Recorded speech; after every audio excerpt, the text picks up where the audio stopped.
Hello everyone, Julien Faraut speaking. I'm the director of the Witches of the Orient, and today I'm gonna answer some questions. So here is a hat, and I'm gonna pick up one by one and randomly 6 questions and try my best to answer it properly. So here is the first one. How did you get the witches to participate in this film? Um, Maybe we should ask them, but I would say that we did our best um, to get their trust in our project, and we did everything to make this happen. I didn't want to act and like a TV crew, so we were very respectful, and I was really keen on not bothering them. So it took us almost 1 year to get in touch with them, and I worked with a famous French interpreter named Catherine Cadou, and Catherine is exactly the same age as the witches, so she knows very well the customs and how to be polite. And for almost 1 year, she was in touch with the players, and she started a kind of relationship with them. And when we started to fix our first meeting, I chose not to bring with us any camera. And when we went for the first time in Japan, it was in June 2019. We just bring with us an audio recorder. They were very keen. They were very nice to welcome us at their home, although we were totally stranger. But I think maybe the fact that we were a non-Japanese crew, maybe it helped in a way, because they probably thought that their story were for speaks only for a Japanese audience, and maybe they were glad that a foreigner, someone abroad, were interested in their story. So although they were very and truly humble, maybe they were also proud to be in the middle of to be the subject, the main topic of a feature documentary film made by a foreigner. So let's move on the second question. Where did you find the archival footage? So actually, I'm in charge of a film collection owned by the French Sport Institute. It's based in Paris. So I was surrounded by a few of the archives I include in the editing. So it was the very first footage of the witches, a black and white Japanese film that were preserved in this small cinematheque. And I also found a Russian film and a French film on the World Championship in 1962. So those 3 films were already in my collection. And for the other one, I just start my usual and regular film footage researches, and so we found many of the materials for sure in Japan, especially this magnificent the price of victory, um, where you see the witches at work at the factory, and the daily training. This this film was shot and directed by a woman in Japan named Shobuko Nobuya, and this film was screened actually in Cannes, the Cannes Festival. It was in the short competition in 1964. Of course, the anime were in Japan for Attack Number One, and I found also some other stuff in the USA at the NARA for the US Army archives. At Indiana also, a colleague of mine from FIAF, the film archives, um, and of course the very last and maybe most important archives were in IOC in Lausanne, preserved in the archives of IOC for the Olympic final.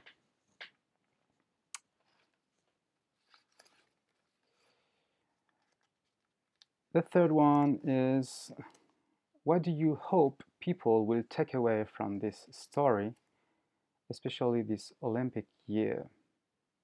Wow. It's pretty hard to speak in the name of a view of the audience. What can I say about it? Maybe it's you know, I made the films. I really enjoy making films, and usually I hope, I wish that people would enjoy watching it as much as I enjoy making it. So hope you guys will spend a nice time watching this film. The witches were very inspiring because their strong will, they are very tough and um, good women. So I think it's always very inspiring when you see people that achieve such a hard task. Next one is, when did you first discover Japanese volleyball anime? Um, in France, everything started in the 80s. So I'm probably the very first generation who discovered this new kind of cartoons and anime.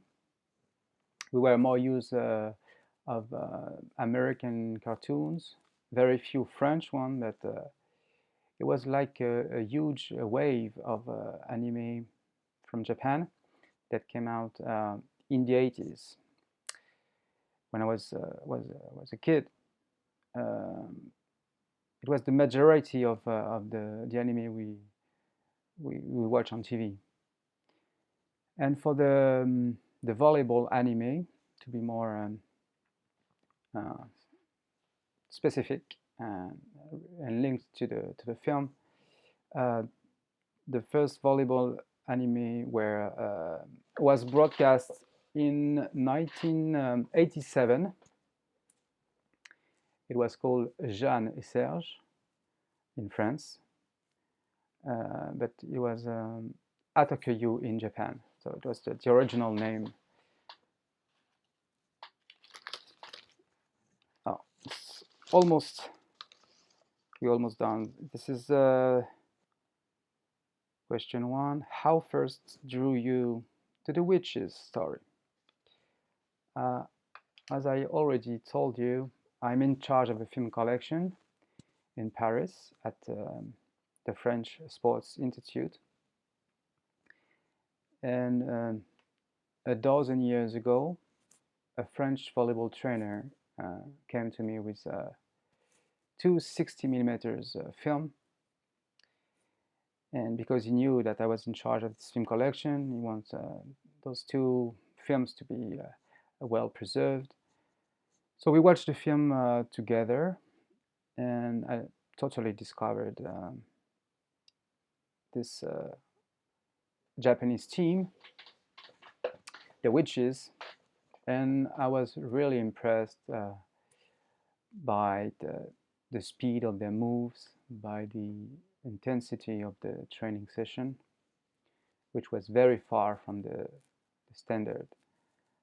Back then, women athletes were not trained that hard, and of course, all of a sudden, it just reminded me of the anime, because the footage were very much alike the anime I have in mind. It was the same frame, the same picture composition, and so I said, "Wow, how can it be possible?"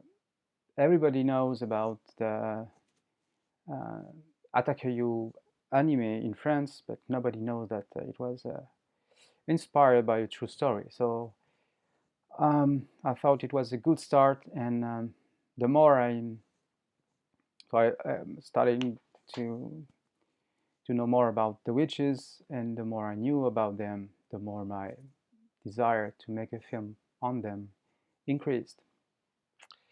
So here is the last question. Music plays such an important role, in telling the story. How did you decide how to score the film? How did you decide how to score the film? It's true, music is very important in my film, in my life as well. The very first experience with music was more or less a coincidence. I was trying some stuff, playing with the footage and the anime, and try to make this first kind of mashup edition. And I needed a piece of music to help me in this task, in this job. And the coincidence was while I was working on it, at this very same moment, Portishead released their third album called Third, and one of the major track of this record was named Machine Gun, and the analog synthesizer were reproducing a kind of machine gun sound. And in this sequence I was working on, the trainer Daimetsu throw the balls like bombs. So I just try to combine, to mix the two, and it works very well. Not only because of the bombing sounds like, but also because the singer Bess Gibbons brings a woman dimension that was very powerful. Bess Gibbons is a very special singer and artist. One can think that she's a bit introverted, and her voice could be sometimes fragile. But when she starts singing, and I saw her many times in concert, when she starts singing, it's very, very powerful. It's very impressive. So there was a kind of a link and wink to the witches themselves, because those women were very humble, sometimes introverted, and when we saw them exhausted, we hear this beautiful voice, and this is the perfect matching. I think it works so well. So it was a very good starting point. And I think this analog synth um, sound lead the rest of the music direction, because analog synthesizer brings also convey a feeling of let's say retro futuristic uh, dimension. And I think Japan in the 60s was especially for French people from for the old Europe, a real window um, to look at the future in the 60s, with the first robots, the their very fast train, the Shinkansen, um, the first electronics, and the city lights. Everything was so futuristic. But of course, the 60s now are not anymore a window to the future. So I thought that this retro futuristic sound would be probably the proper music direction. So I continue in this way and use the analog synthesizer in 2 more tracks. But for the last um, score at the end of the film, I really need, because of the emotional peak, the emotional climax of the film, I need a kind of a great music, great piece of music, and a masterpiece. So when I discovered the IOC footage, something was very stunning. It was the reaction of Daimatsu just after winning the gold medal, because the coach was not celebrating. He didn't show any signs of celebration, of happiness, and he was actually a bit sad. He tried to dry his tears. He was very shy about it. He didn't want to hide this move, and this strange feeling of this mix-up of happiness and maybe sadness was due to the fact that he knew at that time that it was also the end of a long story, the end of a long journey with the witches. So he was mourning that it was over, and to match with this very special moment, I don't know, it was the brain connection. Um, it connect with Jason Little from Granddaddy. I knew Jason were mastering this kind of melancholic mood. So I just try to edit this sequence with a Granddaddy track, and it worked very well. So I send it to Jason, and hopefully he find a time to listen and watch it, and thankfully he accepted, he agreed, and I'm very grateful to him for this beautiful song, because it's not only a track but a song. He accepted to add some lyrics and to sing, and it was very important for the film, because I decided not to write any voiceover. So the footage we're editing with the music, and the music plays this role of a voiceover.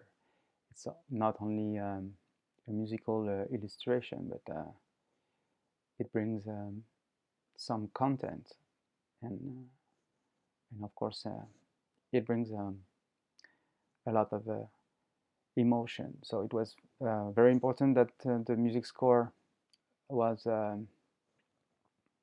over the top with this beautiful lineup with Portishead and Jason Little. And I guess this is the end of this random question. I hope it will help in your request, need. Hope I answer some of your question, and I wish you the best, and take care. See you. Bye.